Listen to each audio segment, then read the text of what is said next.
Bagaimana perkembangan terkini kasus Joko Chandra yang akhirnya membongkar praktik tercela oleh oknum di tubuh institusi negara? Terhubung dengan Boyamin Saiman dari Masyarakat Anti Korupsi atau MAKI. Selamat malam Bang Boy. Selamat malam, Herdi. Ya, terima kasih Bang sudah bergabung dengan kita malam ini. Sepanjang diundang CNN, mana pernah aku menolak. Oke, terima kasih. Bang, kita mulai ya. Ini Ya. kita mengikuti kasus Joko Chandra. Tidak hanya kemudian dinilai kecolongan atau bisa dikatakan dipermainkan Bang oleh seorang Joko Chandra. Bahkan institusi hukum juga ikut terlibat mengeluarkan surat jalan. Ada juga red notice dan juga kemudian terakhir soal bebas COVID-19.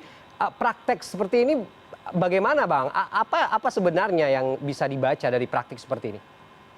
Ya, saya paling gampang supaya masyarakat memahami, ini saya umpamakan ini ada dua ular.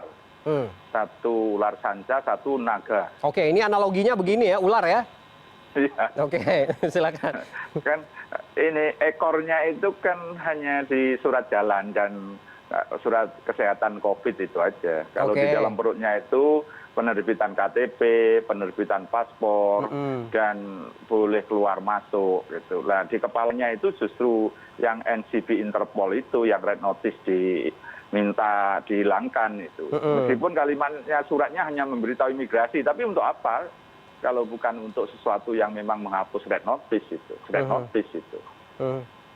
Jadi Anda menilai bahwa ini adalah ada kepentingan besar begitu Bang ya yang kemudian mengakomodir pihak-pihak tertentu, ya skenario besar inilah yang kemudian dimainkan oleh seorang Joko Chandra dengan melibatkan institusi-institusi negara ini begitu.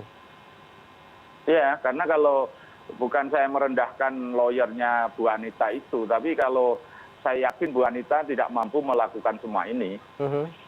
Pasti ada naga besarnya yang di belakangnya, dan namanya naga kan sulit dibuktikan kan, sama dengan hantu kan itu. Tapi saya bisa memberikan gambaran naganya ini paling tidak pernah urusan dengan kasus besar. Nah urusan itu bisa jadi dia pelakunya atau yang pernah ngurusi juga. Dan kedua, gabungan dari orang yang sangat berpengalaman di masa-masa lalu berkaitan dengan suatu yang pergerakan-pergerakan seperti ini, baik istilahnya itu pergerakan bawah tanah lah, pergerakan intelijen kontra intelijen gitu. Kalau paling enggak kita bicaranya detektif swasta partikelir itu yang mengkoordinasikan semua. Jadi peran-peran lawyer, peran-peran oknum di kepolisian, surat sehat segala macam itu bagian dari ular kecil tadi. Jadi sekarang PR-nya ini bagaimana kemudian ular besar ini kepalanya bisa ditangkap begitu Bang ya? Atau bagaimana memulainya untuk melakukan mengulitinya ini bagaimana memulainya? Untuk mengetahui naganya itu satu cara hanya menangkap Joko Chandra. Nanti diharapkan dengan menangkap Joko Chandra kan bisa buka-bukaan siapa yang membantu dia. Dan bisa kalau dia tidak buka-bukaan pun kan bisa di tracing komunikasi, aliran uang gitu, dan berapa yang keluar. Karena kalau kepada lawyer kan sekitar 4 miliar, tenaganya saya yakin lebih besar lagi. Dan makanya Ferdi, kemarin saya ke Komisi 3 DPR itu kan dalam rangka itu, karena saya sudah punya gambaran ini pasti hanya sekedar kalau surat jalan ini hanya ekor ular kecil. Nah yang bisa itu hanya DPR, seperti gambaran di luar negeri mampu menguliti suatu organisasi yang istilahnya berkaitan mafia lah kalau di luar negeri kan itu kan, sampai bisa dibuka rangkaiannya bagaimana bisa mengendalikan aparat-aparat negara membantu mereka, dan itulah yang saya berharap ini Komisi 3 ini mampu melakukan itu nanti, entah membentuk panitia kerja atau pansus bahkan itu. Jerat hukumnya bagaimana sih Bang? Karena kan kita tahu nih ada undang-undang imigrasi yang dilanggar, ada undang kependudukan yang dilanggar, banyak sekali kemudian undang-undang atau aspek hukum yang bersentuhan dengan kasus ini. Apa pandangan Anda? Ya sebenarnya begini, kalau Joko Chandra ini kan tidak mau dipenjara 2 tahun. Tapi kemudian menyeret orang-orang yang lain malah masuk penjara nantinya karena dia membantu. Ini istilahnya KUHP kita kan pasal 55, turut serta penyertaan berkaitan dengan undang-undang imigrasi tadi, tidak masuk masuk Indonesia tapi tidak melalui pos yang ditentukan imigrasi, yaitu pos lintas batas atau pos pengawasan imigrasi tempatnya tempel paspor itu, Ferdi. Itu aja sudah kena 2 tahunan itu. Terus kemudian orang sudah warga negara di luar negeri dikasih paspor, itu menyangkut ada dugaan undang-undang kewarganegaraan, ada pidananya begitu, bisa 5 tahun. Jadi banyak proses hukumnya. Belum kalau ini nanti ada penyalahgunaan wewenang dari oknum-oknum yang memberi surat jalan, menghapus red notice, ini bisa malah lebih besar lagi. Pasal 9 Undang-Undang Pemberantasan Korupsi masuk, di Undang-Undang Pemberantasan yang kaitannya dengan KKN ada, dan itu bisa banyak hukuman-hukumannya kalau mau dirangkai ke situ. Oke, Bang, bagaimana kemudian kita bisa memastikan atau masyarakat bisa mengawal proses hukum ini atau kasus ini memang sesuai dengan komitmen Polri lah, kalau kita bisa kutip kemarin pernyataan dari Kabareskrim bahwa apapun itu, siapapun itu akan dikawal secara transparan. Bagaimana? Justru itu sebenarnya saya mengapresiasi langkah Kapolri dan Kabareskrim yang sangat cepat, karena saya waktu ke DPR itu sebenarnya sudah mendengar yang bikin surat jalan itu sudah diperiksa Propam dan seharian hari Selasa itu sudah selesai. Jadi ketika Rabu keluar teman-teman surat digembok segala macam itu sebenarnya sudah selesai, tinggal treatment bahwa akan diberhentikan, dicopot, itu sudah Rabu pagi sudah selesai administrasinya.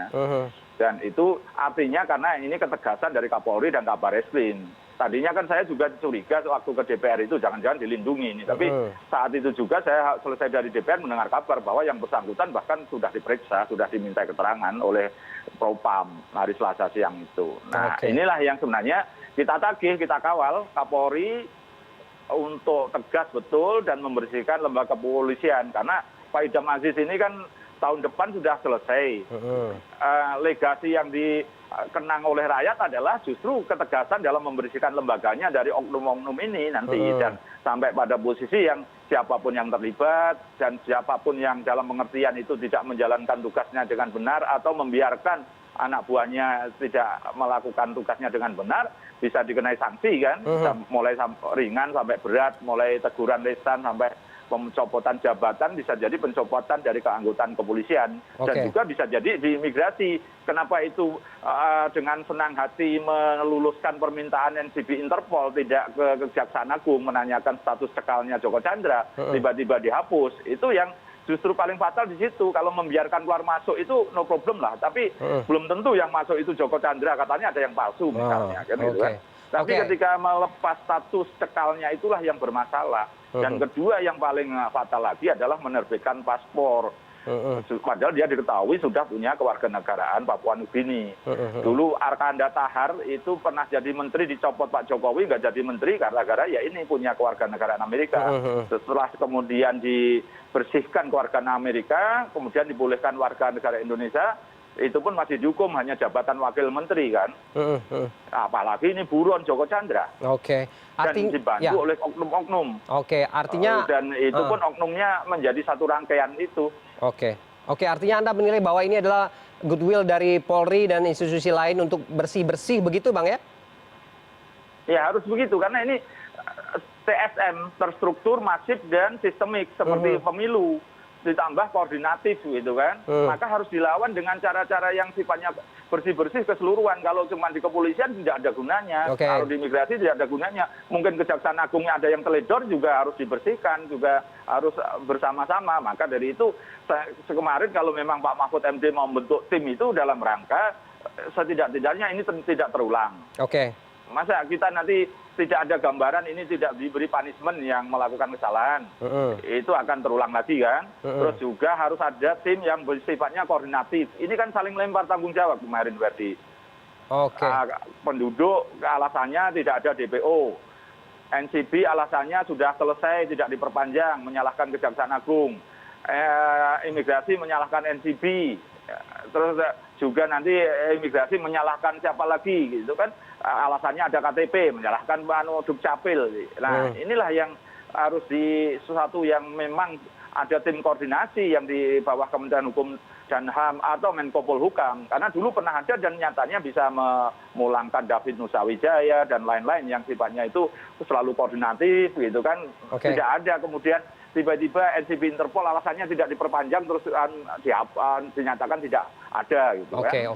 Artinya kita memang menunggu bagaimana kemudian komitmen ini dijalankan agar kemudian penyelesaian kasus ini sesuai dengan harapan masyarakat bisa transparan begitu ya Bang ya, dan menyeret semua pun siapapun pihaknya tanpa pandang bulu. Terima kasih Bang Boy sudah bergabung dengan kita malam ini. Masyarakat terus harus membantu dan memantau. Termasuk saya terima kasih kepada di Gembok itu, karena apapun masyarakat jadi tahu semua gitu kan. Ya.